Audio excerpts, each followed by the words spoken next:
falar do Homem-Aranha no dia e vamos ter a nossa review aí, como sempre, desse filmaço. Eu sou muito fã do Homem-Aranha. O Homem-Aranha é um cara, um super-herói que marcou muito minha infância, como já fiz um vídeo aí do Marcou Minha Infância, que é o quadro aí do canal. E fiquem atentos aí para um novo vídeo. Valeu, Deus abençoe, tchau, tchau.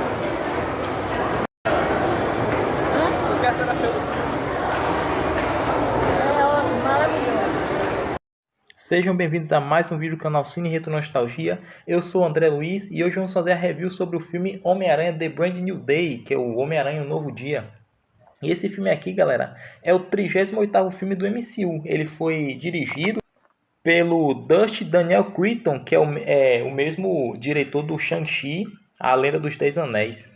E ele teve um orçamento, galera, gigantesco de 225 milhões e até agora ele arrecadou 1 bilhão 665 dólares. 1 bilhão, galera, 1 bilhão e meio, mais de 1 bilhão e meio. O filme está muito bem de bilheteria. E como vocês viram aí no vídeo aqui do início, o cinema tá hiperlotado. Vocês nem conseguiram escutar o que eu tô falando aí, né, galera? O vídeo tá muito o cinema tava muito lotado. Eu não consegui achar cadeira para assistir. Eu assisti sentado no chão, mas eu fui resiliente e eu consegui assistir o filme do Homem-Aranha. E aqui no filme, né, a gente tem novamente o Tom Holland como Homem-Aranha. Temos a Zendaya como MJ, temos o Bataillon como Ned Leeds. E a gente tem aqui a adição de outros personagens, como o Mark Ruffalo, como o Professor Bruce Banner. Temos o John Bernthal, que é o Justiceiro, o Frank Castle. A gente tem a Sadie Sink como Jean Grey. Temos o Michael Mondo como o Escorpião e o Mervyn Crondon como o Lápide. E esse Lápide aí, galera, eu me lembro dele do desenho do Homem-Aranha de 94, que era aquele cara bem pálido que tinha lá. Aquele cara dava medo, aquele cara era sinistro.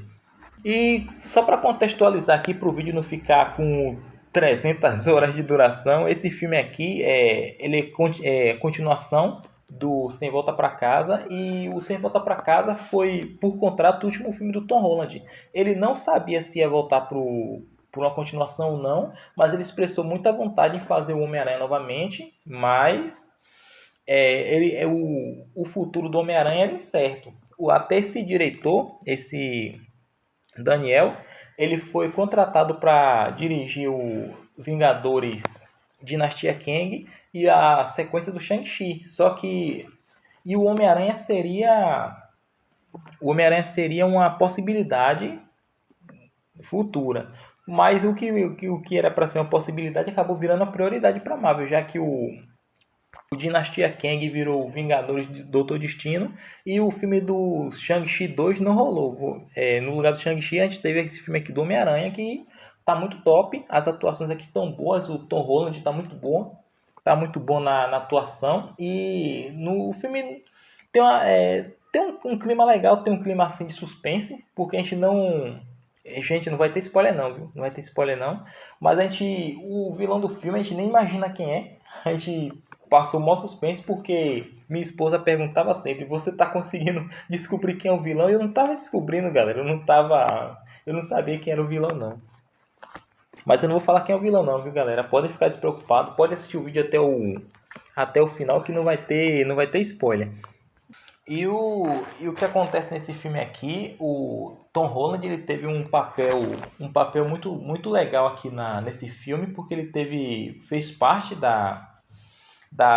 do projeto em si criativo, porque ele queria entregar um Homem-Aranha que os fãs queriam ver, não um Homem-Aranha para si, mas um Homem-Aranha que os fãs pudessem apreciar, né? O Homem-Aranha, como vocês sabem, ele é um personagem urbano.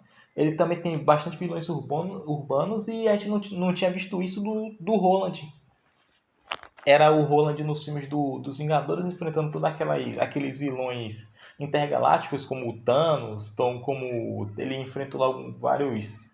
Enfrentou o Capitão América lá no Guerra Civil e a gente não tinha visto ele numa história mais pé no chão, uma história mais urbana. E é isso que acontece aqui e acabou sendo incluído aqui heróis urbanos também, heróis e anti-heróis urbanos como o próprio Frank Castle Justiceiro, né? E falando dele, ele é interpretado pelo John Bernthal também. E a preocupação do John foi que o Tom do Justiceiro fosse amenizada aqui nesse filme. A direção conseguiu arredondar, conseguiu acertar o tom do que o Justiceiro tem para que ele não fique, para que a atuação dele não fique incoerente com o que já foi feito. Por exemplo, o Justiceiro ele tem uma pegada super violenta lá nas séries da Netflix, na própria série do Demolidor, ele era um cara bastante violento.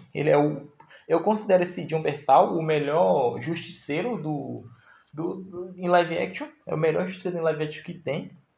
Mas aqui ele ficou muito legal, a Disney conseguiu deixar ele bem bacana aqui no filme e gostei, ele faz uma parceria boa com o Aranha. A gente também tem a presença aqui do Tentáculo, que o Tentáculo são os inimigos do Demolidor e do Punho de Ferro. Inclusive eu estou até assistindo a série do Punho de Ferro também. A gente também tem aqui a adição da Jean Grey, que ela não precisou passar por teste, porque ela já tinha trabalhado com o diretor e ela também é fã de carteirinha do Homem-Aranha, galera. Imagina aí você ser fã de um super-herói e poder trabalhar no filme desse super-herói. Vai ser bem, bem bacana, bem louco. E juntamente com o Tom Holland, a gente também tem a MJ da Zendaya, a gente tem o Ned Leeds do Batalon. E é um e esse subtítulo aí, Brand New Day, ele foi retirado do quadrinho de mesmo nome, publicado entre The Amazing Spider-Man 546, lançado em fevereiro de 2008, e The Amazing Spider-Man 564, que foi lançado em setembro de 2008. Eles pegaram esse subtítulo aí.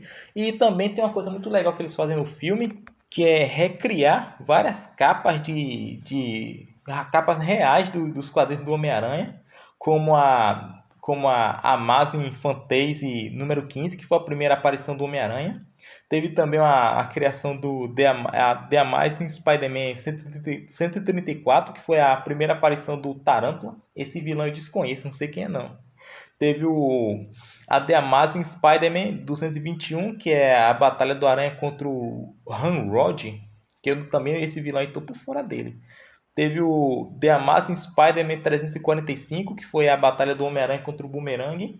The Spectacular Spider-Man 142, que foi a derrota que foi quando o Aranha foi derrotado pelo Lápide. E Spider-Man Adventure número 2, que foi a batalha do Spider-Man contra o Escorpião, galera. Então eles recriaram, né, pro filme essas capas em quadrinhos desses quadrinhos. Eu achei muito legal e uma coisa bem nostálgica para quem viveu na época para quem colecionava esses quadrinhos quando saíram. Eu mesmo eu li poucas histórias do Homem-Aranha. A única saga que eu li assim foi a Crise de Identidade, que é dos anos 90, que era na época que o Homem-Aranha era publicado pela Abril Jovem, galera. É bem bem antigo, mas aqui no na banca de revista aqui da cidade a gente ainda consegue achar esses quadrinhos e enfim, é bem louco. E para esse papel aí do Homem-Aranha, o Tom Holland acabou sofrendo uma lesão, que ele teve uma concussão durante as filmagens, ele acabou sendo mandado para o hospital e ficou afastado uns dias, galera. Ele teve bastante comprometimento.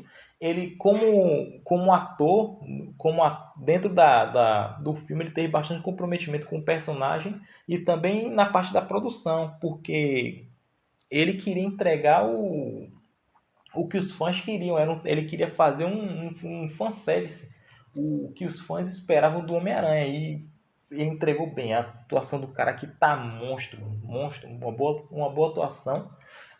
Ele tá passando pelas consequências, né, depois do feitiço do Doutor Estranho. São as consequências da escolha dele. E o filme explora bastante isso. O filme explora bastante essas mudanças que ele tem na vida dele, de repente ele tinha tudo, ele estava com a riqueza do Tony Stark, a tecnologia do Tony Stark, e agora ele está sozinho, ele não tem ninguém aqui, e o filme explora isso bastante, os traumas dele, como ele vai lidando com cada trauma, com as percas que ele teve no filme anterior. E eu gostei bastante disso, gostei bastante dessa pegada, porque não precisou ter uma trama multiversal, uma trama global com vilões intergalácticos, não precisou disso. Foi um filme muito bom, eu gostei disso. Foi um ponto forte do filme. Um ponto fraco que talvez não, vocês não vão me achar chato, eu achei o desenvolvimento da história um pouco lento. Teve bastante suspense, mas eu achei, poxa, podia ter uma ação agora, podia ter uma luta agora.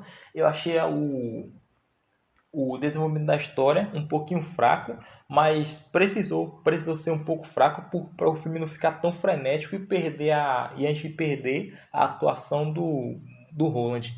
Uma coisa que eu gostei, galera, no filme foi o Justiceiro, cara. Ele tá aqui top, ele não tá devendo nada aos outros trabalhos que ele fez pra Netflix. Ele tá muito bom aqui. E isso aqui lembra essa união, entre aspas, dos dois. Lembra aquela saga que o Homem-Aranha se transforma no Aranha Gigante lá do desenho de 94, que o Justiceiro também aparece lá. Eu lembrei disso. Foi uma coisa nostálgica pra mim, né? Que aquele desenho de 94, muita gente lá da época curtia. Ele foi acho que o primeiro contato do Homem-Aranha com muita gente, né? Por exemplo, o primeiro desenho do Homem-Aranha que eu assisti, eu, se eu não me engano, foi ele, depois foi o Homem-Aranha em 3D, ou foi vice-versa, foi o 3D, depois foi ele. Mas são ótimos desenhos do Homem-Aranha. E esse filme aqui realmente entregou para os fãs o que os fãs queriam, porque os fãs reclamavam muito da parte tecnológica, porque o Homem-Aranha estava usando muita tecnologia, estava usando os trajes do Aranha de Ferro, as roupas do Homem-Aranha de bastante tecnologia, e aqui está justamente do jeito que os fãs queriam. Na verdade, a preocupação do Roland foi voltar como Homem-Aranha e entregar o que os fãs queriam, não fazer uma coisa oposta do que ele já tinha feito. Ele queria honrar o legado que ele já tinha feito com a trilogia do Homem-Aranha. Outra coisa, eu falei do Justiceiro, eu tenho que falar aqui dele de novo, porque aqui é a primeira aparição dele em um filme para o cinema desde 2008. A última aparição do Justiceiro foi no filme Justiceiro em Zona de Guerra de 2008, que o Justiceiro foi interpretado pelo saudoso Ray Stevenson, que fez o Justiceiro em Zona de Guerra, e ele acabou fazendo aquele filme Karma de Assassino 1 e 2. E também a primeira aparição do Justiceiro em um filme do MCU. E tomara que ele volte, viu, galera? Tomara que ele volte numa participação maior, porque eu gostei bastante da participação dele aqui. A gente também tem o Mark Ruffalo, que é o professor Bruce Banner, e eu gostei daqui pela primeira vez. Eu admiro o trabalho que ele teve aqui nesse filme do Homem-Aranha. Eu gostei bastante da participação do Mark Ruffalo. E esse filme também ele foi dedicado à memória do escritor de quadrinhos Gary Conway. Ele foi co-criador do Justiceiro. E o Justiceiro também apareceu pela primeira vez no The Amazing Spider-Man 129, lançado em fevereiro de 74. É um personagem bem antigo também.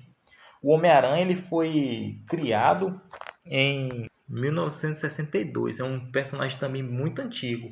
Ele só tem 12 anos de diferença com o Justiceiro. E esse filme aqui também ele teve alguns pequenos atrasos para que o roteiro fosse feito. O Tom Holland ele acabou sendo escalado para o filme A Odisseia, que também está no cinema agora nesse mês também está no cinema. Ele foi escalado para o filme A Odisseia e ele pediu à Sony para que pudesse adiar o início das filmagens para que eles pudessem ter mais liberdade para poder trabalhar no filme. Então o Tom Holland primeiro gravou a Odisseia, depois ele voltou para as filmagens do Homem-Aranha. O Tom Holland também é um cara gênio, ele também se envolveu no processo criativo aqui do filme, então é o filme, novamente, eu não sou, esse filme não ficou melhor do que os outros três, mas foi um bom filme. Tirando essa pequena crítica minha pessoal, foi um bom filme sim, galera. A atuação do Tom Holland junto com a Zendaya, junto com o Jacob Batalon, que é o Ned Leeds, tá muito boa e a gente vai vendo, né, o modo que o Peter passa pelas dificuldades que ele está passando devido aos eventos do filme anterior. A gente vê a luta dele tem todo um paralelo do Peter com o vilão do filme, porque o Peter é o cara que está passando por esses traumas, mas ele teve um mentor, como a tia May, como o próprio Tony Stark anteriormente, e o vilão do filme ele é justamente o contrário, porque ele não teve os privilégios, entre aspas, que o Peter teve. Mas o filme passa uma mensagem muito bonita sobre a crise da identidade, sobre como vencer os traumas. Passa uma mensagem bem positiva. Um filme, eu não esperava um filme do Homem-Aranha com essa pegada assim, mais pé no chão, com essa pegada assim, com essa mensagem que é passada diretamente ao público. É um filme bem legal, um filme bem legal. A nota que eu dou ele, nota 7. Teve boas cenas de ação também. O John Bertal rouba, toda vez que ele aparece, ele acaba roubando a cena.